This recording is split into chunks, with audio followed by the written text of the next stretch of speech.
Hi, I'm Alan Carter. I'm the president and CEO of Cabral Gold.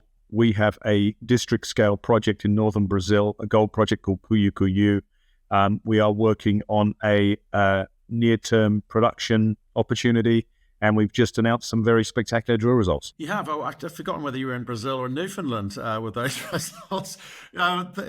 Expected? Yes and no, Matt. Look, this is a very exciting zone. We first jagged it with a hole middle of last year, 2024, where we got 11 meters at 33 grams. And so this is part of the step-out drilling program as we try and determine how large this new high-grade zone is. So to get another one, and that hole from last year together with this hole are two of the best holes we've ever drilled on the project. It really is a stunning drill result. 12 meters at 27.7 grams is not something that isn't not an everyday occurrence for most companies. We don't see it a lot, that's for sure. Look, okay, so people will put the press release up in a second, and you can go there and start seeing these things. But given what we're trying to do here, we're trying to kind of get after this blanket oxide, sort of lower grade stuff, but quick into production as a result, low capex as a result. How are you interpreting these geological interpretation of this high grade zone? What are you seeing, and how does that kind of feed into the up and coming PFS? Well, I mean, the bottom line, Matt, is there's a lot more gold in the sort of near surface weathered material, the oxide layer that we're targeting as this sort of stage one production. There's a lot more of it than we anticipated, and some of it is very, very high grade. I mean, this material is only probably about 30 or 40 meters from surface. So it's very encouraging. How much of it, we don't know. As you know, the PFS that we put out about 6 months ago in October 24 was very, very good. We assumed a gold price of $2,250. Even with the pullback in gold recently in the last few days, gold is still trading at $3,000 an ounce, above $3,000 an ounce. So back then in October, we assumed a $2,250 gold price, and this little starter project to mine the oxide material, the weathered material, had a 47% rate of return post-tax. So, obviously but today's gold price would be significantly higher. Right, okay. But just in terms of finding more stuff like this, because this excites the market, because it's a rarity. Can you sort of elaborate a little bit more on the kind of geological controls responsible, and whether there's kind of structural features and alteration zones, and how they're influencing that kind of gold distribution that you're saying? Yeah, look, the PFS that we were announced 6 months ago was targeting two of these sort of weathered oxide zones. There's three others. One of those is called Mashishi Main, and the Mashishi Main gold deposit is just 150 meters to the south of this new spectacular high-grade discovery at Machichie Northeast. So it's very, very close. We expect to incorporate the Machichie main body into an updated PFS in May, in a couple of months' time, and Machichie Northeast is suggesting that there's a lot more material to the north of the Machichie main oxide deposit within the oxide material that we can get at. Obviously, with this super high grade material, we're unlikely to put that on a leach pad. We're probably going to have to develop a small little gravity plant on the side, and we're doing some met work on it now to tackle some of this very, very high grade material. But look, this oxide material is all formed over millions of years from weathering of the primary material. As you know, we've got about 1.3 million ounces in the global resource base here. That number's sure to go up as we make more of these new discoveries, high grade, and there's some very good low grade ones coming up too. So that weathered material is a reflection of what's happening underneath in the underlying primary hard rock material, which, as I said, have been weathering over millions of years. So, it's very, very encouraging. Okay, so, I mean, given this high grade at the RC 520 or with Machichie Northeast, I'll stick with Mashishi Northeast. Mashishi bit of a Northeast. It's one of those things where people get excited about it, and if you're talking about it like a separate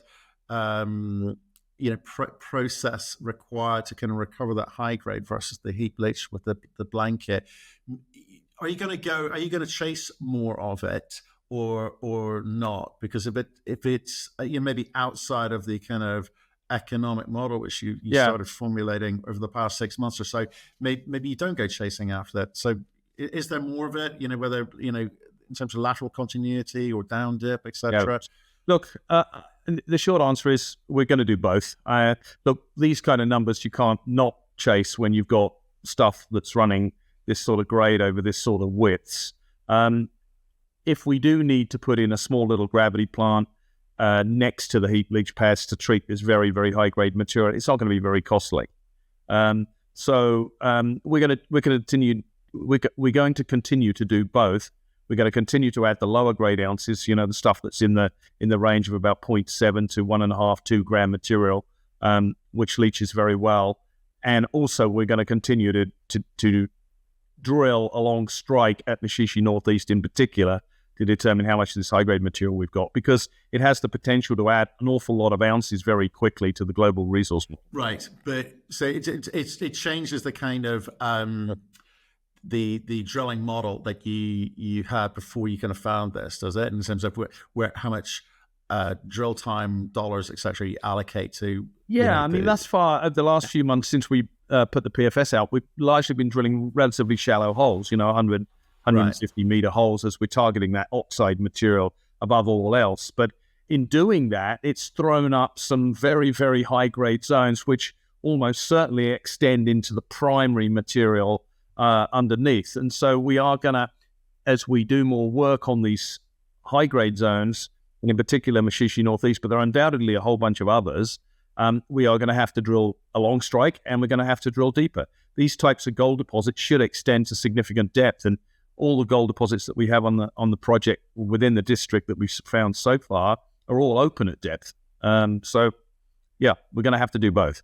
The short answer. Right. Okay. I want to be clear, because I don't want to be in any danger of we're going to change our plan or our business model off the back of this, because it's quite exciting that you've identified other kind of similar parallel structures elsewhere, right? Yes, we have. You could go chasing after those to the distraction of the oxides, whereas the oxide, I think, in a market like this has excited everyone, because you're going, well, that's near-term revenue. I get that, and $3,000 gold, as you say, is super, super exciting. So can we kind of give a weighting of importance for this? I don't know if I can give a weighting, but look, the strategy has not changed, Matt, and that is we want to get off the sort of as I've said to you before, this hamster wheel, which is continuing to dilute the capital structure by raising money and drilling and exploring and all the rest of it. We want to be in control of our own destiny. We want to have our own sources of revenue. So instead of continuing to dilute the capital structure, we anticipate making money, and it looks like it's going to be a significant amount of money from this oxide material. So that is still the primary driver. But when you make a discovery like this, you have to determine how large it is. It's like I said, it's one of the best drill holes that we've ever drilled, and it's not isolated. As I said, it's part of a zone. We've drilled 6 meters at 13 grams, 5 meters at 24 grams, and 11 meters at 33 grams on the same structure. So it's a real zone. The question now is, how big is it? The geophysical data suggests that this thing could extend 600 meters plus. We got more work to do, and as I said, it's open at depth, so it'll be a pretty exciting time for us. We're going to continue to explore the district, Matthew, in conjunction with updating the PFS and advancing that. And as I said, that should be updated in the next month or two. So it's going to be a very interesting time for us and our shareholders. Okay, and then have you kind of defined the kind of target prioritization as a result of this? Because that Mashishi complex of yours, we're talking at the moment about Mashishi Main and Northeast, but if you want to kind of explore the district, that kind of sense is that you do want to show the scale of the opportunity, but at the same time, I keep coming back to that, the economics right now are, how do you generate your own cash to be able to then be able to get after that district? Yeah, this Mashishi area in particular is interesting to us because Mashishi Main and Mashishi Northeast are just 500 meters and 650 meters, respectively, north of the MG gold deposit, which is the first gold deposit that we'd like to mine with this starter operation. It's got a very extensive zone of oxide mineralization on top of the primary gold deposit, and that's where we'd like to start. with the production. So because it's so close, the trucking distance is half a kilometre or so, probably less than that. Yeah, that's the priority. Okay. So you touched upon the metallurgy and the kind of the heap leach set up there. And again, I just want to be clear, but don't want to leave any stone unturned here. With regards to the PFS, you think you'll be able to kind of bring in some of this higher grade into that and the resulting economics into that. So would you expect that the PFS to look markedly different from the PEA as a result? Yes, I think it will be significantly different because, as I said, we are targeting bringing this third zone in, the Mashishi main zone. Machichie Northeast is too early stage to be included in the updated PFS, so we don't have enough drill. Is that May still? Sorry? Are you aiming for May for the PFS? Yes. Yeah. Right. Okay. So it's as I said, don't forget, we put out a very good PFS in October, but I think it will be a sort of significant update, and hopefully a positive one. Yeah. Sorry, updated PFS. Sorry, I correct. Apologize. You're absolutely right. Okay.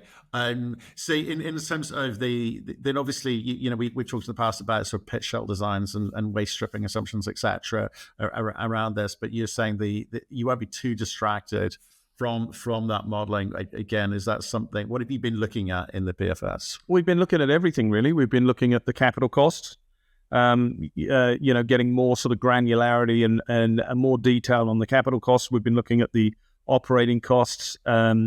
And we've been certainly looking at the resources and the reserve base that we used in the PFS. Now, as I've said to you before, obviously a PFS is a little bit different to a PA. In a PA, you can include inferred ounces and model those. In a PFS, you can't. You can only include indicated material. So we had back in October about 150,000 ounces in the oxide, which was inferred, and we've been doing quite a lot of drilling. So a lot of that is likely to be upgraded to indicated ounces, and once you've got them into the indicated status, you can develop a mine plan around those and move them into the reserve category, potentially move them in the reserve category. So yeah, I think the reserve base will be different too. But we'll see. It's obviously exciting times.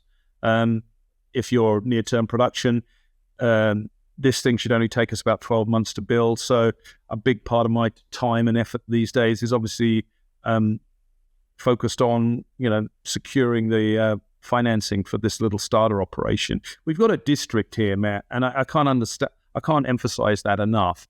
The reason that we're pursuing a two-stage development plan, stage one being the mining of this oxide material to generate cash, most of that cash is then going to go off in a very aggressive program of drilling as part of stage two, and that is to grow this global resource base significantly so that then we can scope out and do a PA and a feasibility study on the much larger second step, which is mining all this hard rock primary material. It's unusual because we just have so many of these targets there. We've got over 50 targets at Cuiú Cuiú outside the known deposits where we've got gold in, trenches, reconnaissance drill holes, boulder fields. As you know, we've got boulder fields here. We don't know the source of the boulders that are averaging sort of 75 grams, 90 grams a ton. Gold, not silver. So, but the problem has never been, have you got gold, right? The problem has been that the markets suck and are not rewarding all juniors at the moment, right? That's across the board. So sticking with your model of actually let's take control of the situation, generate our own cash, etc. Let's talk about the conversations you're having with finance groups. And does the fact that this is a near-term revenue opportunity open doors, or is that what people are interested in? Because it used to be, let's make this thing really, really big, right? But where's the money dried up? So tell me about those conversations. What's the nature of the questions? What do they want to see? No, absolutely it does. So there's investors definitely have a focus currently on, I think, those companies that are pursuing near-term production. And as I said, it'll only take us 12 months to build. It's a very simple heap leach type process. So there's no drilling and blasting, and there's no crushing and grinding. So, the project is a small first step. But it should generate a significant amount of money. I mean, the cost, all-in sustaining cost on a per ounce basis is around about $1,000 an ounce. So, there's a significant margin there. So I think it's attractive. And that together, as I said, with the district scale potential of this thing, as you know, we're very close to G Mining's project. Next door to us, that is one of the largest gold mines in Brazil now. And Cuiú Cuiú has a much bigger footprint. If you're talking, the size of gold in soil anomaly, the historic production, it's sort of 7 to 10 times larger just on that basis. Now, that may not translate to it being 10 times larger in terms of a primary resource ultimately, but it could be. We've got an awful lot of gold occurrences here with some very good numbers, and they all need to be tested. And to test all these plus 50 targets, we need to have money. And relying on the sort of like the historic model of, just diluting your capital structure when you have no control over your cost of capital or your share price, and stocks are not responding to good drill results, I think that's not a model that that people should be pursuing. And we're certainly not going to continue pursuing that model. Well, let's look at that. Let's look at it used to be called strategic or alternative financing. I think more recently people think about royalties and streaming. Do you see this getting funded via other industry partners, joint venture partners, family offices? We've seen some really kind of extraordinary solutions that companies have been able to come up with because more people are interested in this near-term revenue thing. As you say, you don't want to dilute, certainly not at these levels. The market's all just gone a bit crazy with tariffs and reaction to tariffs, I should say, but we'll talk about that in a second. The kind of alternative financing or cost of capital conversations that you're having must be super, super important at a moment like this. Are you in control of those conversations to some degree? Yeah, we're definitely in control of those conversations. I mean, there's definitely good appetite, and as you say, it's coming from all sorts of different parties. Not just traditional groups that would offer you debt. Streaming royalty companies, end users, all strategic groups. All sorts of, and we're in conversations with a whole range of different parties. So, we'd like to have the production financing secured by sort of July-ish time, ideally, and then be sort of pouring concrete third quarter of this year. It's kind of interesting, actually. Gold and silver is that in that sense, kind of insensitive to the U.S. tariff dialogue and sentiment at the moment for you guys. Are you being impacted in any way in terms of, I don't know, diesel costs, parts, etc.? When you come to build this thing out, is that going to hit you? Not currently. No direct impact. No, because we're sourcing all the steel. All the contractors are Brazil based. There's nothing that we anticipate purchasing. No major capital items from the US. So. Not currently, but we'll see. These are uncertain times, right? Who knows what's going to happen tomorrow, frankly. But, I continue to maintain that the outlook for the gold price is very positive. You've seen it move up significantly in the last 6 months. It's taken a bit of a pullback along with just about every sector that I'm aware of.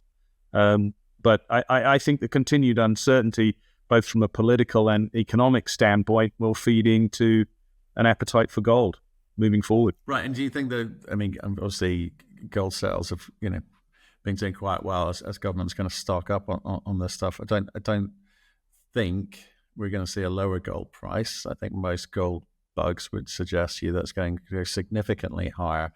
Do you guys have a view on that? I know it's like crystal ball time, but what are you hearing?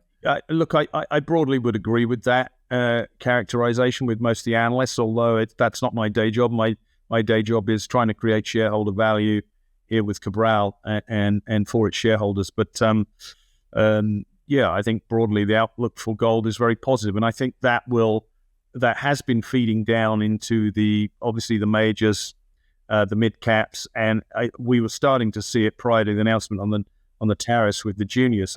So we'll see what the immediate aftermath of the tariffs is obviously the broader stock market is really taking a bit of a kicking. But I think the outlook for gold and gold stocks is very positive. Okay, appreciate the update. I mean, what we're saying is the updated PFS coming through in May, higher grade gold coming from you, higher gold prices from you, but the business plan stays the same. You're gonna be producing as quickly as you can and take control of your own destiny.